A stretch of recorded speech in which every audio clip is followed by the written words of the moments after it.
trabalhar numa empresa onde tem, entre lojas próprias e franquias, 6 mil colaboradores.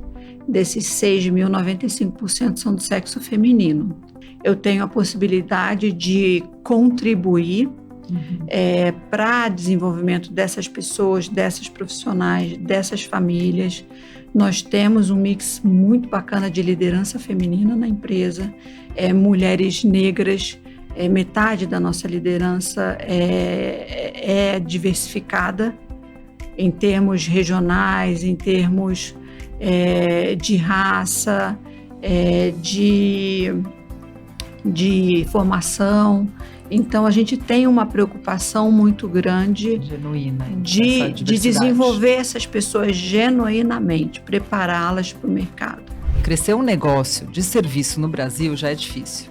Agora, crescer mantendo padrão, experiência e qualidade é outro jogo.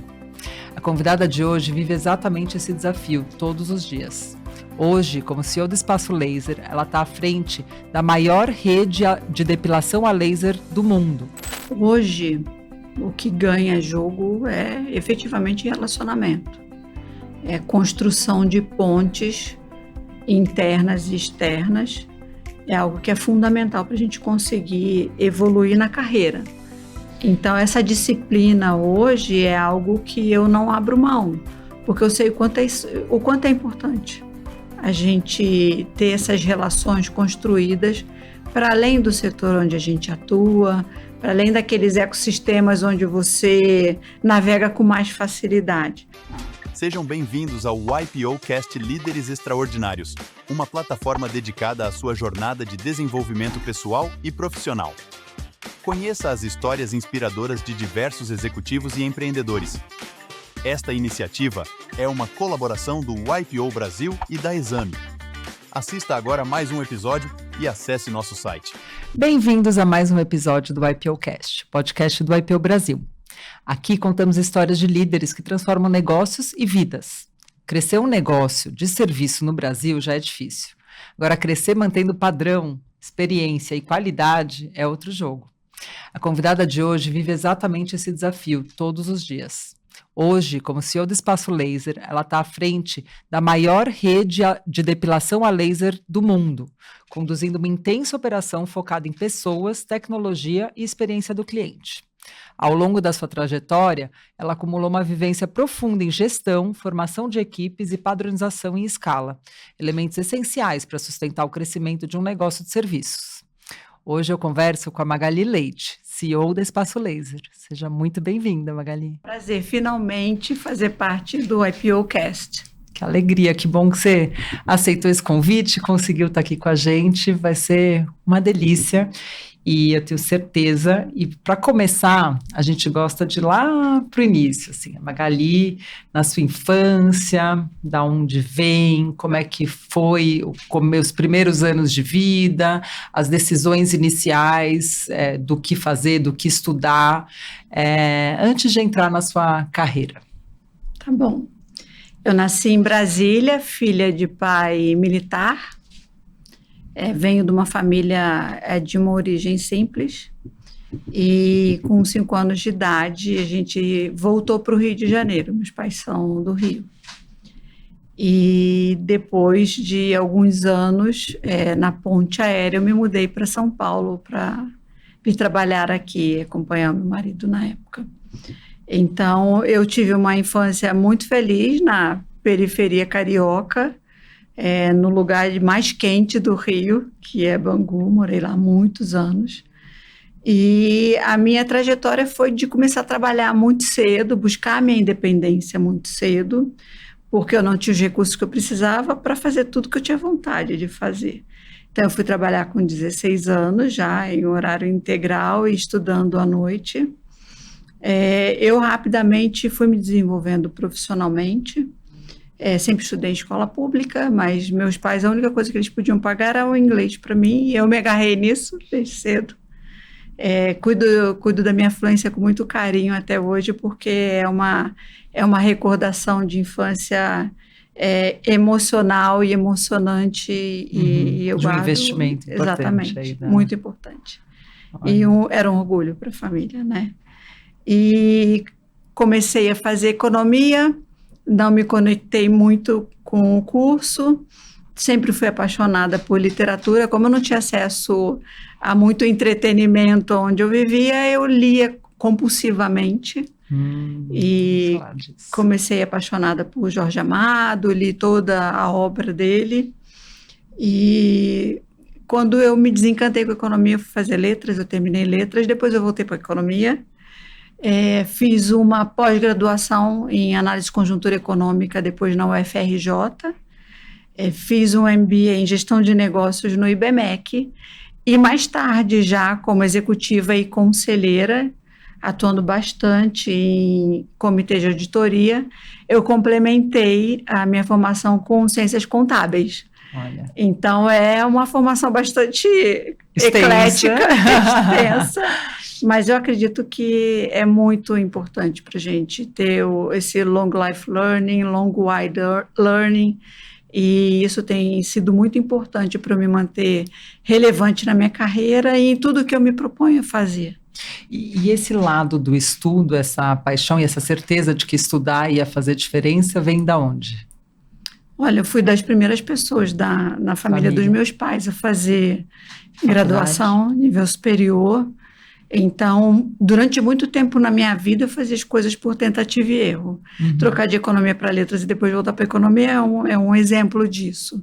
Porque eu não tinha uma referência de carreira, não tinha um mentor na família que me orientasse. E você teve irmãos? Tem irmãos? Eu tenho 2 irmãos. Mais velhos, mais novos? Eu sou a mais velha.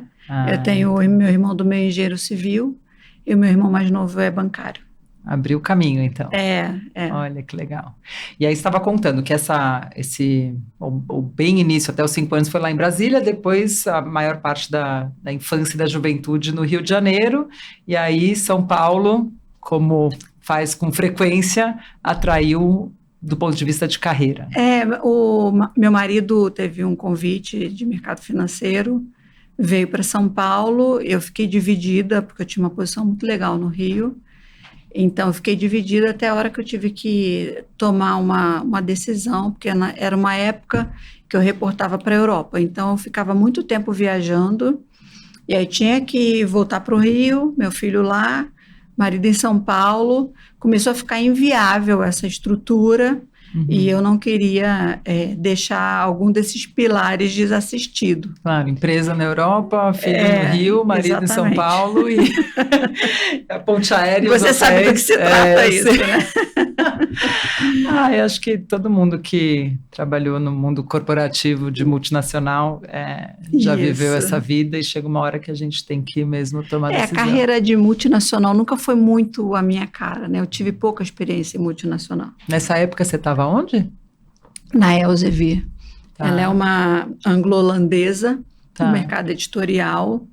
E a gente cuidava da América Latina na época. Ligada lá com a sua formação de letras. Exatamente, você vê que o livro sempre me puxa. Olha, que legal, a gente vai voltar nesse assunto aqui. E aí você foi para um caminho, apesar de ter feito economia, letras, falou dos ciências contábeis vindo mais tarde, seu caminho de carreira acabou te levando um pouco para esse lado financeiro. Como é que foi esse caminho? Foi natural? Você buscou? Como é que ele aconteceu? Eu comecei muito cedo em mesa de operações, pilotar ali fluxo de caixa. Piloto de reserva. Exatamente. Olha, que legal. Eu sempre tive uma afinidade muito grande com gestão de recursos. Tá. Ou, melhor dizendo, gestão de não ter recurso. Gestão da falta de recursos. Exatamente. A minha habilidade aflorou muito cedo, no sentido de entender que a minha zona de conforto ela é na escassez, na instabilidade, na escassez, em momentos de turbulência ou em momentos de grande transformação dos negócios. Olha, isso até depois a gente vai voltar também, né? Mas fala um pouco do momento atual seu como CEO da Espaço Laser. Olha, que interessante, né? Você desenvolver essa habilidade desde tão cedo, né? O que você vem contando não... Eu acho que tem a ver um pouco com a minha história de vida. Claro. Eu nunca tive nada fácil. Claro. Tudo que eu tive foi extremamente batalhado Uhum. e você precisa se reinventar muitas vezes. Você precisa construir o seu caminho e sabe que tem pouca estrutura em volta. Se der errado, você não tem muito para onde correr. Uhum. Tem que dar certo. Então, é uma habilidade que você vai desenvolvendo na escassez, exatamente. Uhum. Bom, e aí você construiu essa carreira super sólida em grandes companhias, né? Beneficência Portuguesa, trabalhou na Claro, na Band, na Contax. Também acabou entrando nesse mundo de conselhos, que é um mundo também super estratégico, né? Foi conselheira da Eletrobras, das Casas Bahias. Como é que a gente, quando olha para trás e só fala, parece fácil, né? Mas como você conta essa construção? Como que um caminho foi te levando ao outro? O meu background sempre foi muito financeiro, até chegar ao ponto onde eu era CFO de empresa listada e continuava buscando complexidade, né? Empresas que me enriquecessem profissionalmente e que conseguissem recrutar todas essas habilidades que eu fui desenvolvendo ao longo da carreira. Então, eu estava numa empresa listada como CFO num momento muito difícil de mercado e eu comecei a observar as decisões, como elas estavam sendo tomadas ali pelo conselho e, no meu entendimento, a estratégia, que é uma das principais responsabilidades de um conselheiro, ela precisava ser diferente para a empresa perseguir o melhor caminho possível para ela. E aí começou a me intrigar essa coisa de formação de conselheiros e por que o mercado tinha tão poucas mulheres na carreira de conselheiro. Isso tem uns 12 anos já. Legal. Fui para o IBGC e eu fiz todos os cursos para me tornar conselheira, mas no sentido de ser uma executiva melhor, influenciando os conselhos. Claro. E aí eu fiz curso de conselho de administração, curso de conselho fiscal, depois eu me certifiquei, eu sou certificada por experiência como conselheira de administração, conselheira fiscal e como membro de comitê de auditoria. Depois eu comecei a dar aula no IBGC também e acabei criando uma afinidade muito grande com essa carreira. Eu sempre consegui conciliar as duas carreiras, porque eu acho que uma coisa complementa muito a outra. Eu sou uma conselheira melhor quando eu estou num papel de executiva e estando em conselhos de negócios de setores diferentes me ajuda muito no papel como executiva nas empresas por onde eu passo. Eu concordo totalmente. Eu sempre falo que ter essas duas perspectivas te ajuda demais, porque em qualquer um dos lugares você vai estar com relação com aquele CEO ou com aquele conselho, né? Então, é muito rico mesmo. E aí, com isso, vamos entrar agora um pouquinho mais em espaço laser, que é onde você está hoje, há alguns anos, né? Entrou em 2023. Você entrou no Espaço Laser pós-IPO. O IPO da Espaço Laser foi um dos grandes IPOs aí da B3 em fevereiro de 2021, captou 2,6 bi. Então, estamos falando de um IPO bastante relevante, e eu falo, depois da festa, a gente tem que entregar o que a gente prometeu, né? E aí chamaram a Magali.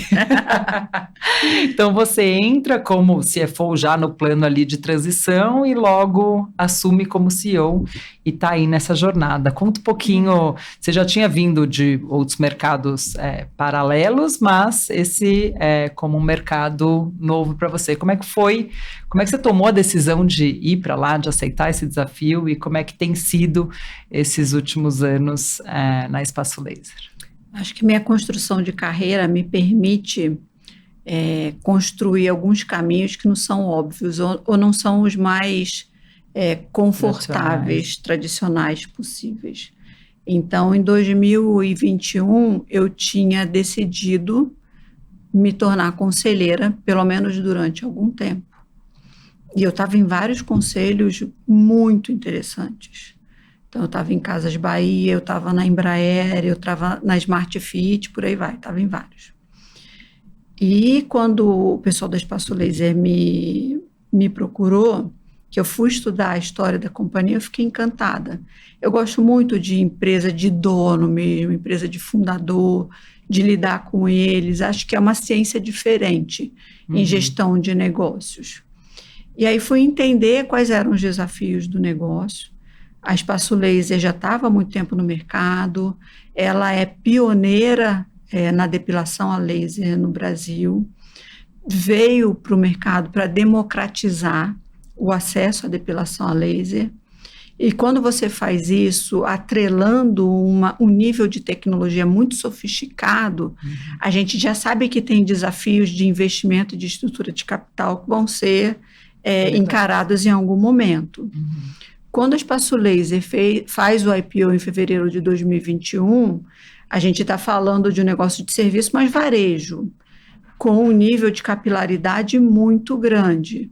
E um negócio que decidiu na pandemia não fazer nenhuma redução do recurso investido.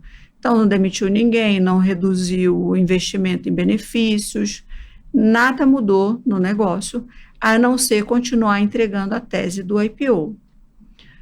O que aconteceu nesse momento ali de pós-pandemia é que a companhia já tinha um certo endividamento que foi tomado numa Selic de 2%. Isso rapidamente muda de cenário, que é o cenário que a gente vê até hoje, e isso traz outras complexidades para o negócio que precisa continuar investindo. CAPEX, né? Exatamente, e o serviço da dívida começa a ficar muito pesado. Ela integralizou mais de 300 CNPJs no pós-IPO, foram 350, entre JVs, que eram participação parcial, e entre franquias que foram compradas full, foram 350 CNPJs integralizados no negócio original. Você estava contando um pouco dos números, né? Hoje são 900, 600... Quase 900 unidades. 600 delas são próprias, e essa jornada de ter um número de próprias relevante veio pós-IPO, né? Exatamente. Então, 350 dessas... Sempre foi um negócio bastante de unidades próprias. Obviamente, os fundadores têm um conhecimento muito profundo de gestão desse negócio, e continuo aprendendo muito com eles. A gente precisa respeitar esse legado, porque não chegamos aonde estamos à toa, os fundamentos são muito sólidos. É uma tecnologia que não tem igual. Não só a tecnologia, porque o dinheiro compra o investimento, o dinheiro compra desenvolvimento de pessoas, mas o protocolo do serviço que a gente presta, ele é único. Então, a gente precisava conciliar toda essa beleza de ter um negócio muito sólido, muito consistente, e um nível de satisfação do cliente que é altíssimo. Nosso NPS, ele vai de 87 a 89. Ai, que sonho, né? O cliente... Você que trabalhou em outras indústrias. A gente sabe. Não dava nem para sonhar, né? A gente sabe. Assim, tem muitas coisas que podem ser melhoradas ao longo da jornada, sempre tem. Mas o cliente que faz o nosso protocolo, que segue à risca ali todo o processo de tratamento, ele sai extremamente satisfeito. E essa é a beleza do nosso negócio, ele indica a gente. Claro. 70% do meu cliente novo, ele é indicado por um cliente que já está na nossa base. Os outros 30%, ele vem ali do marketing, de mídia digital, é o lead que a gente vai pescar no oceano, no mar aberto, né? E aí, quando eu entro em 2023, a companhia tinha uma alavancagem de 3,4 vezes, que é uma alavancagem relevante para um cenário de Selic de 15%, num negócio que precisa de investimento constante, e ainda num processo de maturar em outros países e de continuar crescendo. Tinha todos esses elementos, todos esses pilares para a gente conseguir conciliar. E é aí que entra essa expertise. A gente fechou 2025 com crescimento de 37% de EBITDA, pelo segundo ano consecutivo distribuindo dividendos. A gente precisou de uma estratégia de defesa da ação, então a gente investiu em comprar o papel da companhia porque acredita muito que ainda tem muito retorno para capturar. Conseguimos aumentar significativamente os investimentos no negócio. Então Diminuir a alavancagem, a gente diminui, além da alavancagem, a dívida líquida. Porque EBITDA você pode eventualmente, claro, né, ter elementos ali que não são necessariamente operacionais ou que não são recorrentes, a conquista da gestão otimizada do seu negócio. Então a gente diminui a dívida líquida, porque aí sim é garantia de que você está conseguindo melhorar a tua estrutura, né, de capital e equilibrar tudo isso. Então, a gente saiu desse endividamento de 3,4, fechou 1,78 em 2025 e continuamos nessa trajetória, né, de privilegiar o acesso a um produto que é premium, mas com uma política comercial popular. A gente fica bem dividido entre classe A e E. Obviamente tem uma concentração entre C e D, dada a nossa capilaridade, a nossa presença em mais de 400 cidades no Brasil. Então é um produto popular, acessível, mas com uma tecnologia bastante sofisticada. Isso, você estava contando, né? São 400 cidades no Brasil e tem outros países da América Latina, inclusive, que vocês são líderes, né? E você, exatamente. Olha esse todo, né? Líder no Chile, líder na Colômbia, na Argentina, que acabamos de vender para o sócio local. Venderam para o sócio local, mas é isso. Onde entra é para ser líder. É isso aí. Agora, queria voltar um pouquinho lá, quando você fala...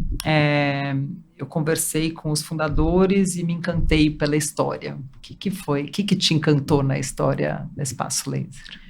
Eu acho que em relação ao meu momento de vida, você trabalhar numa empresa onde tem, entre lojas próprias e franquias, 6 mil colaboradores, desses 6 mil, 95% são do sexo feminino. Então, isso já fala muito do meu momento de vida. Por tudo que eu já passei, por tudo que a gente vê as mulheres enfrentando para continuar se desenvolvendo no mercado. Então, isso, especialmente agora, tem sido muito importante para mim, porque eu tenho a possibilidade de contribuir para o desenvolvimento dessas pessoas, dessas profissionais, dessas famílias. Nós temos um mix muito bacana de liderança feminina na empresa, mulheres negras, metade da nossa liderança é diversificada em termos regionais, em termos de raça, de formação. Então, a gente tem uma preocupação muito grande genuína de desenvolver essas pessoas genuinamente, prepará-las para o mercado. Olha que linda, é interessante, né? Porque eu lembro quando, enfim, eu era mais nova, estava fazendo mestrado, cursos de gestão e tudo mais, e a gente falava assim, é engraçado que a gente olha empresas de cosméticos, empresas que têm um consumo maior de mulheres e a liderança e o time todo masculino, né? Tem até um filme engraçado que fala do Mods, né? Que brinca assim, fala, poxa, então eles estão ali desenhando o produto e não sabem nem usar. Então, que bonito ver isso, né? Não, vocês têm clientes tanto homens quanto mulheres, sim, né? Mas esse 95% de colaboradores feminino, peguei o número certo, é isso 95%, mesmo, né? Olha, que maravilhoso. E tem todo tipo, quais são os profissionais mais comuns? Tem bastante formado em... Nós temos aproximadamente 2.000 especialistas do laser. Olha. Especialista do laser é uma especialidade onde a gente investe muito no treinamento, mas você precisa necessariamente ser formada em fisioterapia, em biomedicina ou ser esteticista de nível superior. Olha que maravilhoso. Então, a gente tem a Universidade do Laser. Vocês fundaram? Nós fundamos, nós capacitamos essas especialistas pelo menos 100 horas quando elas chegam na empresa. Treinamento obrigatório. E a gente tem um trabalho contínuo de manter o desenvolvimento, reciclagem. Temos mais de um tipo de laser que a gente usa na operação. acabamos de mudar o sistema de resfriamento da pele do cliente antes dele receber o disparo do laser. Então, isso requer que a gente continue investindo no desenvolvimento, na capacitação desses profissionais, e são quase 2.000 dessas. Uau, maravilhoso, né? 1/3 do time, profissionais de altíssima, com formação, né? Com formação técnica, ultra qualificada. Profissionalizante, ultra qualificada, que legal.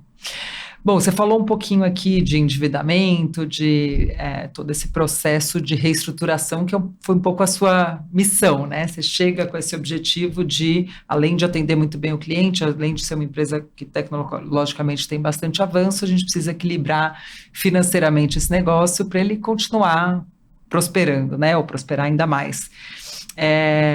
Daqui para frente, quais são os desafios? Qual é o seu desafio nesse momento e como que você vê o futuro da Espaço Laser? Nós ainda temos muita oportunidade de continuar capturando eficiência operacional. Tá. Ainda tem algumas coisas que vão trazer ganhos relevantes de margem que estão sendo desenvolvidas. A gente ainda tem muito espaço para crescer no Brasil. Uhum. Apesar de falar que a gente está em mais de 400 cidades, ainda tem muita oportunidade. Muito mais que isso. Claro. Principalmente em regiões periféricas, onde muitas vezes não tem nenhum player de depilação a laser, onde existe uma carência, porque onde a gente entra, rapidamente, pela marca ser muito conhecida, e pela facilidade que a gente oferece de você pagamento, né? Contratar um plano, rapidamente a gente captura um share importante. Tá. Share é uma coisa que a gente trabalha muito também, ainda é um produto subpenetrado, só 15% da população faz ou já fez depilação a laser. Olha, 15% da população, contando homens, mulheres, crianças. População endereçável, né? Tá, endereçável, que é a partir você estava me contando, a partir da puberdade. A partir da puberdade você pode fazer, e hoje muitas mulheres menopausadas também fazem, porque se você faz reposição hormonal... cabelo branco ainda não tem tecnologia. Mas são outros, em outros lugares. Em outros lugares dá para resolver fácil. A gente ainda tem uma parte significativa de market share para capturar. Nós temos alguns estratos da base que são mais subpenetrados ainda, que é justamente o público adolescente. É menos ou é mais? É menos. É mais subpenetrado, mais subpenetrado ainda. É isso. Tem mais potencial. Mais potencial. Vamos trazer esses adolescentes. Isso. Adolescentes, público masculino, ainda tem muito espaço para crescer também. Olha. Qual é o tamanho quantos clientes? Não sei se vocês divulgam. Nós temos uma base de 5 milhões de clientes. 5 milhões. Mas se você pensar em 15% da população endereçável, imagino que de Brasil ainda tem muito tem muito espaço ainda, né? Muito para crescer. Acho que esse número pode estar lá mais perto das Nosso centenas de milhões. Grande desafio é trazer a pessoa numa unidade nossa para experimentar. Claro. Uma vez que ela experimenta, que ela tem a primeira experiência, a conversão ela é fácil. Porque é altamente desejado, te dá liberdade. Se você tem alguma questão importante dermatológica, como dermatite, por exemplo, mais homem, né, com barba, aquilo fica irritado. É uma coisa que te dá muita liberdade, você está pronta para qualquer evento, para a praia, seja qual for o momento, você está com isso resolvido, né?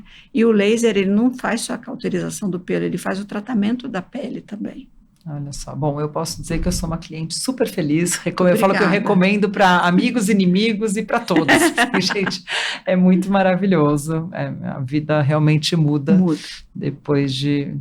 Nem lembro mais como era antes, mas é isso mesmo, né? Não querer fazer natação porque você não consegue. Você não está pronta. Não está pronta, não poder aceitar. Para namorar, pra praia. Exato. Então é maravilhoso. Eu acho de fato, uma missão, um propósito muito bonito aí dos fundadores. Acho que também me encantaria, estou imaginando você lá. Agora, Magali, vou voltar no ponto de franquias, né? Franquia hoje existe no negócio, o negócio ainda tem várias unidades franqueadas. a gente fala de crescimento, esse crescimento pode acontecer de várias formas, né? Seja na franquia, seja em loja própria, e vocês fizeram um movimento importante aí de 350 franquias que viraram unidades próprias. Como é que é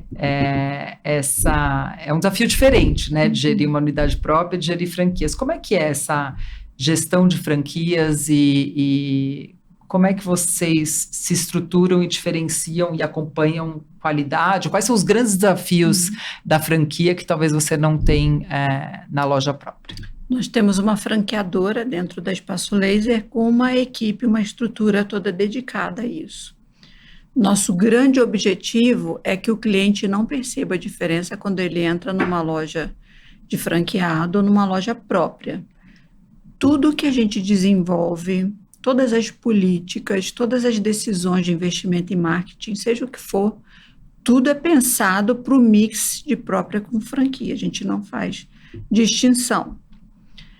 Temos aproximadamente 90 franqueados, uma média de 3 unidades por franqueado. Nós temos umas 250 unidades de franquias, o que é diferente do resto do mercado, porque normalmente o mercado ele tem mais franquias do que loja própria, mas de novo aí reside o talento e o conhecimento que os fundadores têm para poder fazer esse tipo de movimento, que é um movimento mais ousado.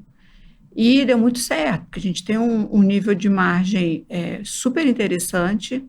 Para você ter ideia, a gente converte de 70% a 100% de EBITDA em caixa todo ano, por cento. Então, é uma geração de caixa muito forte. Os nossos franqueados, qual o perfil do franqueado que a gente gosta? Né? Aquele franqueado que ele opera, que ele está muito perto do negócio, a gente chama de barriga no balcão. Uhum. Então, é aquele franqueado que tem a exata medida de como vai o seu negócio e que ele faz o melhor aproveitamento possível da estrutura que a gente oferece de franqueadora. Uhum. Nós temos franqueados com nível de resultado muito bom, porque ele está lá no dia a dia. Obviamente que é mais fácil você operar meia dúzia de lojas contra 600 próprias que a gente tem, né? Uhum. Então, é esse tipo de franqueado que a gente busca e manteve, né? Manter é sempre um desafio, mas nós temos um grupo aí muito fiel à marca, ao produto. Vamos fazer agora uma convenção. Estão todos vindo, a gente fala muito de futuro, muito de tecnologias que a gente continua olhando para diversificar portfólio eventualmente, e a nossa via de crescimento ela é através dos franqueados. O crescimento a gente busca crescer através dos franqueados. Eles têm muita agilidade para fazer isso, conhecem o negócio com profundidade. Os locais, geralmente, que exatamente. Eles estão, né? E é mais fácil eles estarem mais perto. Se eu tenho uma loja própria muito distante, para deslocar um time para ir lá, manutenção de equipamentos. Então, fica mais fácil se eu contar com o apoio de um franqueado em lugares mais remotos, mais periféricos. E esse modelo franquia e loja própria, ele é verdadeiro também nos outros países da América Latina? Também, a gente tem um pouco mais, um pouco mais equilibrado, quase meio. Na Colômbia, a gente tem um master franqueado, é tudo franquia. Na Argentina e no Chile, quase meio a meio também. E no Paraguai é tudo franquia, inclusive é de um franqueado brasileiro. O franqueado brasileiro está no Paraguai e tem loja até no Acre. Olha! Para você ver como o negócio é bom. Ele é um dos grandes franqueados. Esse não tem 3 lojas, esse tem um pouquinho mais. Esse tem 12. Eles são 4 franqueados em um. Tem alguns com 2, 3 unidades, e a gente tem franqueado com mais de 20. Olha só, que são os master franqueados, né? Que legal, super, super interessante. Mas vem desse crescimento vindo de lá, e acho que o resultado, essa visão da barriga no balcão, juntando com o ponto que você falou, né, de fundadores, família que estão aí presentes no conselho, né, não mais ali no dia a dia, mas é muito bom ver isso sendo mantido e acho que é o que faz diferença, né, Eu acho que a Espaço Laser, ela tem o benefício de ter um grupo no conselho de administração e nos comitês de assessoramento ao conselho bastante heterogêneo, com especialidades diferentes, com experiências diferentes. Então, para você ter ideia, a gente tem um fundo americano que é acionista, nós temos 3 estrangeiros no conselho. Olha. Um de cada país. De onde eles são? Tem um espanhol, tem uma americana e tem um brasileiro que mora nos Estados Unidos, mas de origem chinesa. Que legal. Temos um especialista em franquias, que é nosso sócio, que é sócio da companhia. Temos os 2 fundadores e temos 3 independentes com especialidades também diferentes. Olha. Então, é uma mulher muito ligada à tecnologia, que está bastante antenada.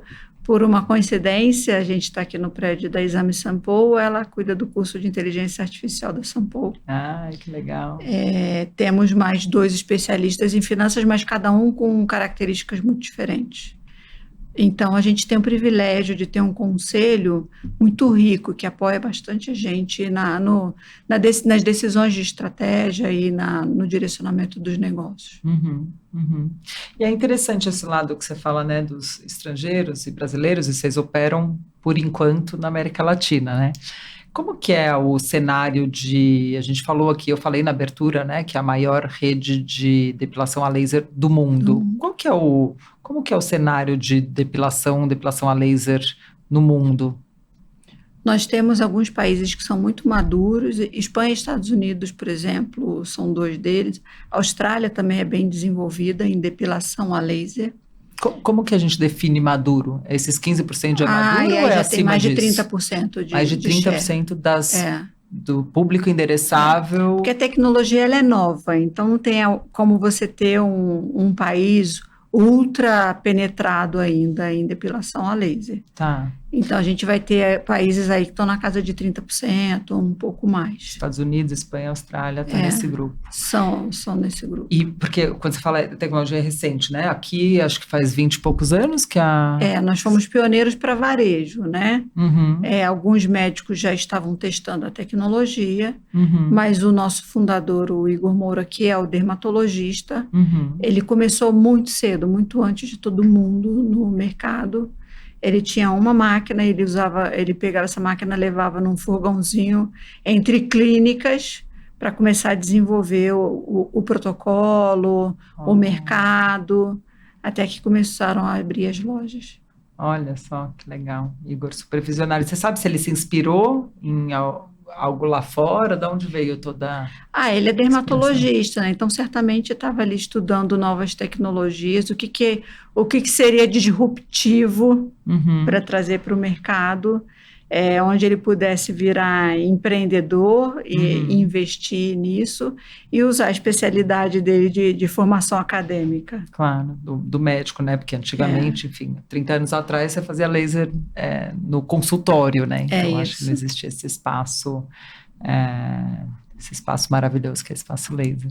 E junto com o Igor, você falou os fundadores? Aí tem o Tito Pinto, que era mais operador do dia a dia do negócio, e o Paulo Moraes, que depois foi CEO da companhia por muitos anos.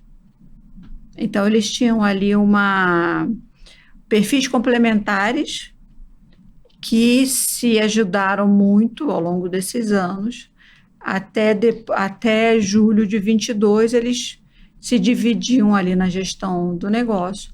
A partir de agosto de 22, entrou o primeiro CEO de mercado, e eu entrei em junho de 2023.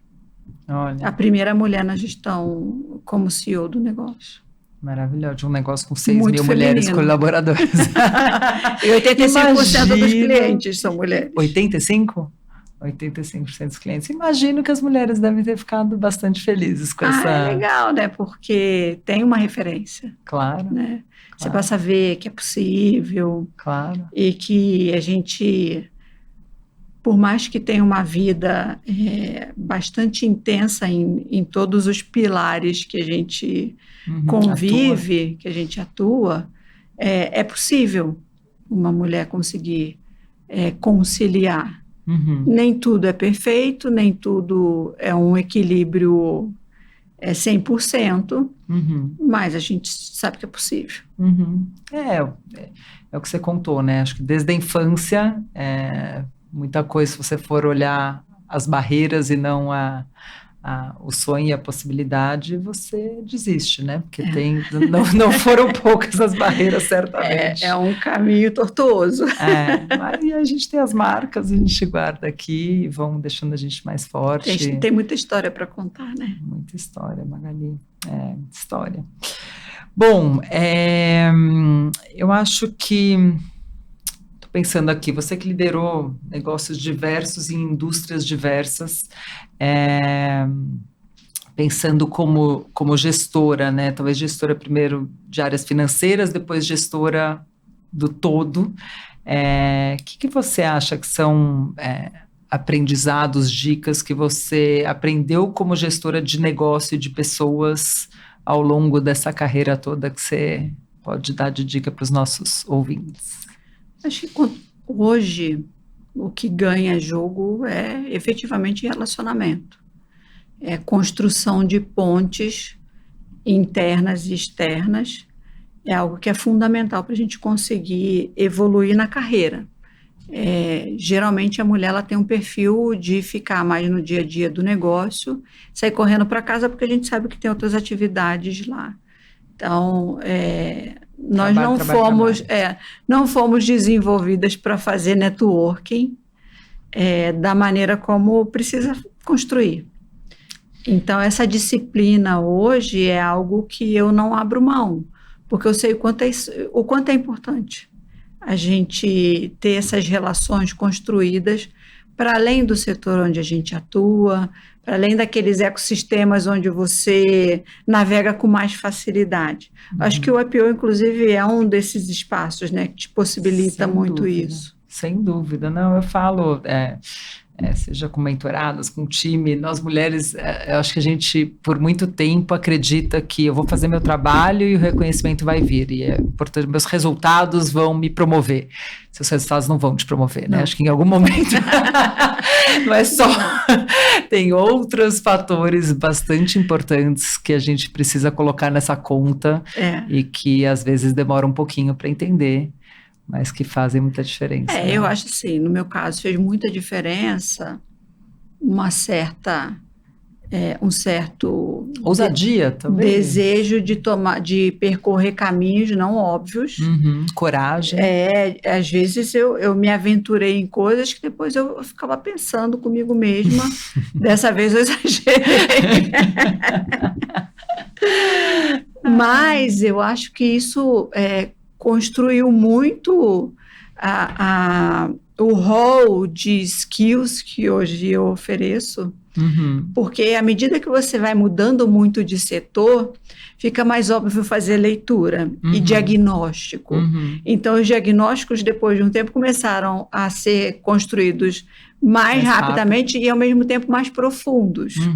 Então, você atua mais rápido nas causas, encontra as soluções mais rápido também e coisas que vão fazer diferença na história do negócio. Que mexe ponteiro, né? Que é fumaça e que realmente é importante. E eu acho que depois, com a maturidade, o autoconhecimento faz muita diferença para a gente, né? Você entender onde a tua zona de potência, onde você vai efetivamente fazer a diferença e saber abrir mão daquilo que não vai te alimentar e onde você não vai fazer uma entrega diferenciada. Então, se eu não vou fazer uma entrega diferenciada, para mim hoje não faz sentido. Claro. Eu sempre tive a preocupação de ter mentores na minha carreira, pessoas que vão me acompanhando ao longo dessa jornada e que de vez em quando me ajudam na dose de realidade, porque de vez em quando a gente também dá uma surtada, né? Dá uma deslumbrada às vezes.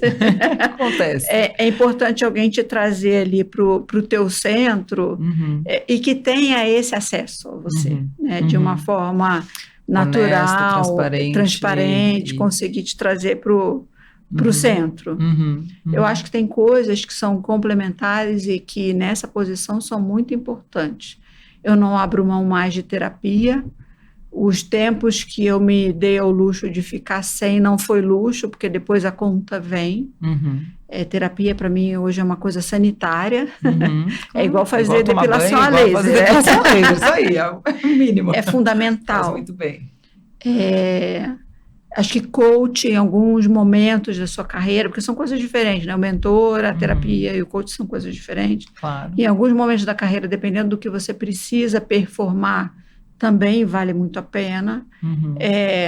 Tem uma coisa que eu me debato até hoje muito, porque a gente acaba não priorizando, que é o exercício físico.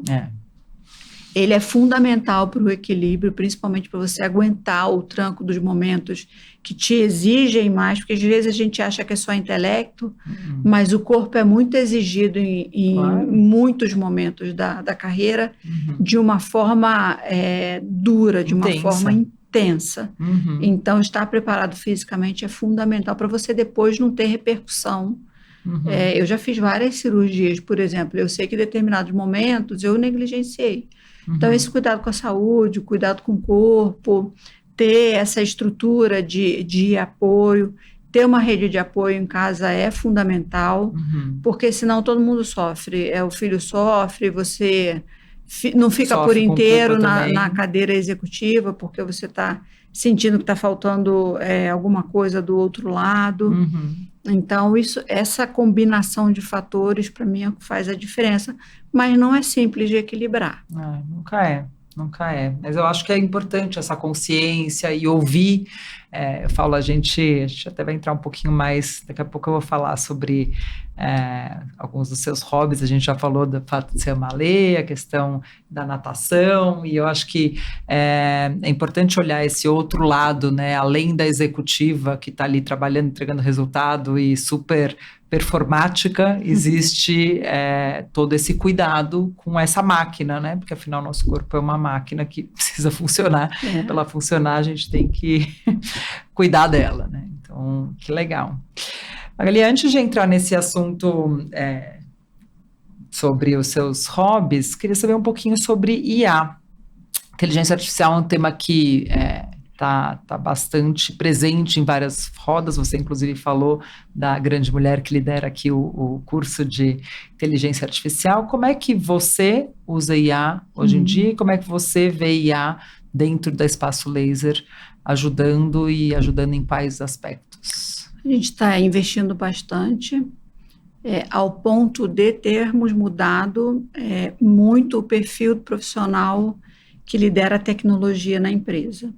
Então, a gente trocou o perfil, a gente trouxe uma pessoa do campo que tinha muita experiência em negócios de tecnologia, mas que conhece com maestria o negócio em si. Então, a gente trouxe esse profissional que está fundindo a área de tecnologia com CRM Analytics, porque dados. Hoje vocês vivem de dados, é fundamental, Então, hoje a gente tem uma estrutura de tecnologia tradicional com profissionais ultra qualificados, mas a cabeça que a gente tem na liderança é de negócio. E é olhando para o futuro e é construir essa jornada do cliente que vai possibilitar cada dia mais o cliente estar mais autônomo. Então, nós fizemos um trabalho ali de construção do Data Lake. A gente está enriquecendo o CRM, mas antes disso estamos num momento de aperfeiçoar nossa base de dados, nossos cadastros, porque nós temos aí alguns pilares para perseguir em termos de solução de inteligência artificial, né? A gente vai usar a inteligência artificial para, obviamente, trazer ganho de produtividade, redução de custos e, eventualmente, de headcount que possa estar numa função mais inteligente, menos operacional. Então, a gente quer reduzir ou eliminar processos que hoje não são mais tão necessários e, obviamente, tudo que é relacionado à interação com o cliente, interação para facilitar a vida do nosso cliente, ela precisa ter mais inteligência artificial produzindo essas soluções. Então, temos aí DPO, temos uma série de profissionais que estão mergulhados nessa agenda, Temos algumas áreas trabalhando isoladamente seus próprios agentes. Então, a inteligência artificial agêntica, ela é uma realidade dentro da Espaço Laser. A gente está investindo bastante nesse desenvolvimento e eu te diria que rapidamente nós estamos começando a capturar ganhos e encarar esse investimento em tecnologia de uma maneira completamente diferente, como a gente fazia até muito pouco tempo. Eu brinco que, enfim, eu trabalhei em empresas tradicionais, depois fui para o mundo de startups, e é isso, quando você vai para startup, você traz tecnologia para a mesa, para discussão estratégica, dados é uma das coisas mais valiosas que você tem, e aí você pensa no negócio de uma forma diferente, e obviamente que os profissionais que lideram a área com essa cabeça também são diferentes, né? Então, entendo... Se o profissional não evoluir para isso, a gente precisa repensar a estrutura que você tem.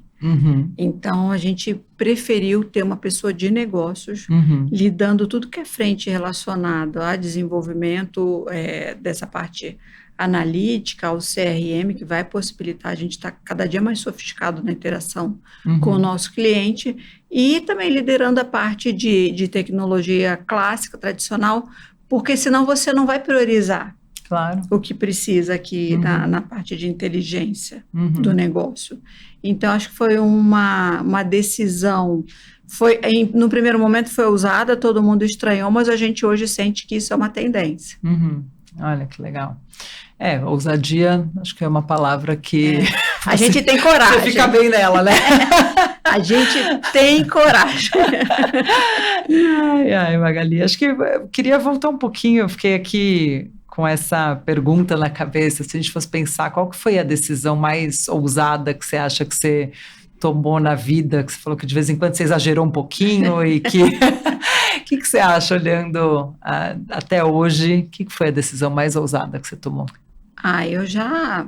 Eu tenho algumas histórias bem diferentes. Quando eu fui para a Claro, eu fui COO, eu não tinha nada a ver com finanças na Claro, por exemplo. Olha só. E me deram uma oportunidade, eu abracei com todas com toda a vontade que eu podia. E foi muito rico para mim, até para eu entender que eu estava na hora de começar a me desenvolver lateralmente, se eu queria um dia virar Número 1. CEO. Então, quando eu fui para operações na Claro, foi bem ousado naquele momento ali de vida, porque eu não conhecia o setor e eu não era dessa cadeira. O que eu conhecia bem? Eu já tinha passado em empresas de logística pesada, de supply chain robusto, e como boa financeira, você precisa entender de onde vem a margem do negócio efetivamente, o que gera caixa para o negócio efetivamente. Então, você precisa conhecer o negócio com muita propriedade. Quando eu fui para a Claro, eu fui com essa bagagem. Eu conheço supply chain como ninguém, como a melhor financeira possível que eu posso ser dentro do supply chain. E gostei muito ali, mas foi ousado, porque mal eu cheguei, a Claro foi começar a fusão de Claro, Net e Embratel justamente pela área de supply chain. Uau. E eu tinha pares nas outras empresas e eu fui destacada para liderar isso. Olha só. E respondendo para o México. Então, era algo muito diferente do meu perfil, do meu portfólio. Do que você tinha feito até então. Do que eu tinha de experiência. E foi muito rico. Aí, tinha horas que eu pensava, falei assim, nossa, dessa vez eu... Exagerei. Eu dei uma pivotada bem forte, né? Foi muito legal. Eu acho que mais recente, na Espaço Laser, eu troquei praticamente todo o C-Level. E eu fiz isso muito rápido. E é difícil você fazer numa empresa de dono. Com fundadores, claro. Com fundadores, que tem pessoas que estão lá há muitos anos, queridas, que trouxeram uma contribuição que foi fundamental para a companhia chegar até ali. Mas a gente precisa saber reconhecer até que ponto você está entregando no nível que a empresa precisa, e a partir dali você precisa de um perfil diferente. Não é porque a pessoa era boa ou ruim, é porque você precisa de outro perfil para o novo momento do negócio. E para isso precisa construir estratégia. A gente fez uma jornada estratégica de 1 ano na companhia, para colocar todo mundo no mesmo patamar, a alta liderança acompanhar esse processo. E ali nesse momento... e entendemos Fica que precisava claro. de outros perfis de profissional. Uhum. E foi ousado. Foi puxar. Sei bem como é que E não é. tem como eu trazer gente de um outro negócio de um tamanho parecido de depilação a laser. Veio Claro. gente de tudo que é indústria. Claro, o que é muito né? rico também, né? Também Essa foi diversidade. maravilhoso. Chega jogando, porque são pessoas experientes, Uhum. mas tem a curva de aprendizado do negócio, que a gente também precisa respeitar, né? Claro. Mas estamos indo super bem. Olha, que Fomos legal. bem assertivos. Esse equilíbrio entre ousadia e gestão de riscos a gente faz com frequência, né? Assim, na vida. Bastante. Voltar lá então para algumas coisas que você gosta muito de fazer, né? Você falou que você nadou muitos anos, falou aqui de esporte, o quanto talvez ficou um pouco negligenciado, mas é algo que você entende que é importante, que faz muito bem, e falou da leitura. Como é que hoje, acho que além da terapia que você já falou, não abro mão, como é que você se distrai, relaxa e a leitura, a natação, é o esporte? O que você faz além de trabalhar para ser feliz? Nós temos equilíbrios imperfeitos aí, né? Hoje uma coisa que eu não abro mão é ir à praia. Olha. Não é só porque eu não nasci no Rio, mas eu sou Brasília, muito carioca. Mas é carioca. Eu não abro a praia, não abro mão de ir à praia. Com que frequência? Eu vou pelo menos uma vez por mês. Olha, que eu tenho um lugar na praia. E praia pode ser litoral paulista ou você tem que ir pro Rio? Não, aqui mesmo. Tá. Eu vou bastante ao Rio porque ainda tenho família lá. Tá. Mas eu vou muito à praia. Para mim é um negócio de energia, de reconexão, sabe? Pé na areia, entrar no mar. Exato, encontrar os amigos, isso tudo. Que legal. Eu tento ler, mas eu gosto mais de... eu gosto mais de ficção. Tem muita coisa bacana, principalmente de autores brasileiros. Você falou de Jorge Amado lá no começo, era apaixonada. Hoje eu sou mais Carla Madeira, eu acho. Que legal. A gente esteve com ela no passado. Maravilhoso. Eu lembro. Foi maravilhoso. Sou apaixonada por literatura, acho que você sempre. É um pouco mais difícil hoje a gente conciliar aquele volume de leitura que eu conseguia no passado, mas eu estou sempre lendo algum livro, nunca estou parada em relação a isso. Eu não nado mais, mas natação foi o meu esporte da infância e da adolescência. Eu nasci com uma questão de coluna delicada e antes de operar com 30 anos, eu fiz toda a natação que era possível, ao ponto de... Por recomendação médica. Por recomendação médica, ao ponto de competir, de fazer travessias, eu nadava muito. No mar, inclusive. No mar, inclusive. Mas era difícil, porque eu vivia numa área periférica, então não tem piscina para todo canto, igual tem aqui, né? Eu tinha que pegar ônibus para ir para a piscina, era a piscina às 6 horas da manhã, gelada. Ser climatizado. Não existia. E nem o maiozinho de neoprene, né? Era aquela elanca que ia ficando solta. Com bolinhas e sem elástico. Mas era uma época muito feliz da minha vida, porque eu era muito realizada nadando.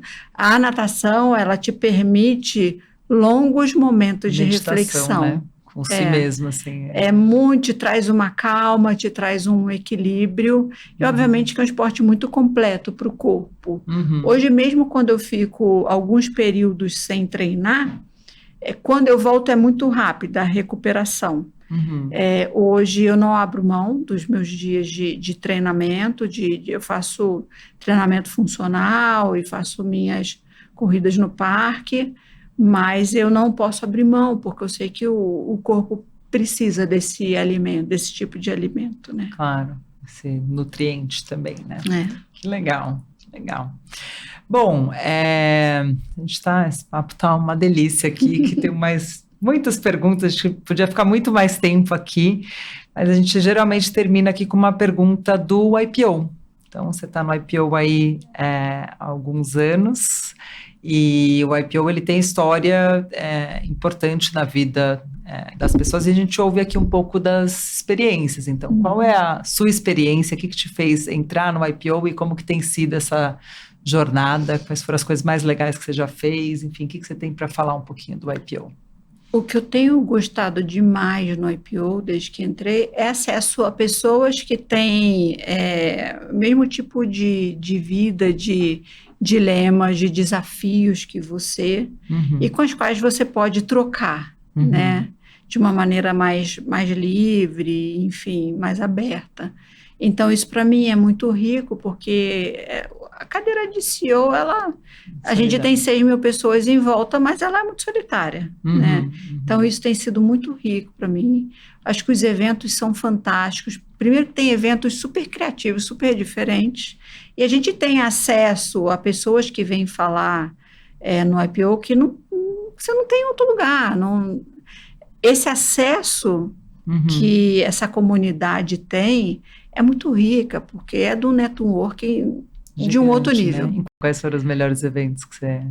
Eu já fui em alguns cafés da manhã com pessoas muito inteligentes, muito políticos, assim, aquele petit comité que a conversa não vai sair dali de jeito nenhum e que você enxerga alguns assuntos, alguns temas, até do país, de uma forma ali muito diferente e privada, né? Então, é difícil ter acesso a esse tipo de coisa. Acho que é muito rico porque a gente tem acesso a uma comunidade feminina que passou pelas mesmas coisas que a gente, que tem os desafios parecidos no dia a dia da vida, né? Nessa busca de equilíbrio que é mais complexo, que é mais desafiador, da mulher no papel de liderança e de destaque. Então, tem muitas coisas que têm me enriquecido bastante, para além dos fóruns, né? Até minha filha de 16 anos entrou no fórum, então a gente é super o IPO lover lá em casa. Que legal. Eu acho que esse nosso acordo de confidencialidade realmente é um diferencial, né? A gente poder conversar com essa tranquilidade de que existe uma confidencialidade a ser mantida ali em todos os fóruns que a gente se encontra e conversa, ajudam na vulnerabilidade, né? E no Feminina, a gente falou aqui também em alguns episódios que existe um esforço importante aí de trazer mais mulheres para o IPO. Hoje tem mais de 120 mulheres CEOs na nossa associadas, né? Então... É uma super conquista. É o que eu falo número, existe o relativo e o absoluto, né? Acho que no relativo, enfim, somos um pouco mais de 10% dessa comunidade, mas no absoluto são mais de 120 mulheres. E eu fui muito privilegiada porque eu entrei através do Projeto Athena, né? E é muito importante fazer isso, porque as mulheres normalmente chegam mais tarde mesmo nessa posição. Cadeira, né? Acho que a gente comentou aqui, né, o Projeto Athena, para entrar no IPO a gente tem um limite de idade até os 44 anos, e como a gente quis trazer mais mulheres, a gente criou esse waiver, né, até os 54 anos, e isso fez com que a gente aumentasse nossa comunidade. Para mim foi fundamental. E estamos muito felizes de poder ter essa relevância de mulheres dentro desse grupo que faz muita diferença. Maravilhoso. Magali, um prazer enorme conversar com você. Um agradecimento singelo que a gente costuma dar é um livro para uma leitora, não é um livro de ficção, mas é um livro de uma pessoa que eu conheço bem e tenho profunda admiração. Ele foi meu professor quando eu fiz o MBA em Wharton, que é o Adam Grant. Esse livro, ele fala do pense de novo, então acho que a gente está sempre se desafiando aqui, o poder de saber o que você não sabe. Eu adoro a imagem, né, esse fósforo com a água. Espero que você goste da leitura, é uma leitura leve, razoavelmente rápida, numa linguagem simples, mas bastante prática. Espero que você goste. Adorei, achei a ideia fantástica, porque estou sempre neste momento. Pensar de novo, e de novo, e de novo. E eu acho que é muito importante você saber o que você não sabe, né? Ou procurar saber o que você não sabe. Porque a gente tende, ainda mais quando você vai evoluindo muito na carreira, e quando você está nessa posição que a gente ocupa. Esperam que a gente tenha resposta para tudo. Para tudo, né? E não temos, né? Exatamente. Ter a consciência do que você não sabe também é importante. Maravilhoso. Obrigada, adorei. Obrigada a você, Sheina. Obrigada por ter vindo, que bom que a gente conseguiu. Foi uma delícia. Esse tempo seu, obrigada pelos aprendizados, reflexões, enfim, tudo que você trouxe pra gente. Privilégio nosso, né? Muito bom. Então, a gente está encerrando mais um episódio do IPOcast. Queria agradecer quem ficou até aqui e lembrar que a gente tem muitos episódios, além desse episódio maravilhoso com a Magali, nos nossos canais do IPOcast, seja no YouTube, seja no Spotify. Até o próximo episódio. Para saber mais, acesse o portal exame.com e busque pelo menu do site pelo canal Líderes Extraordinários.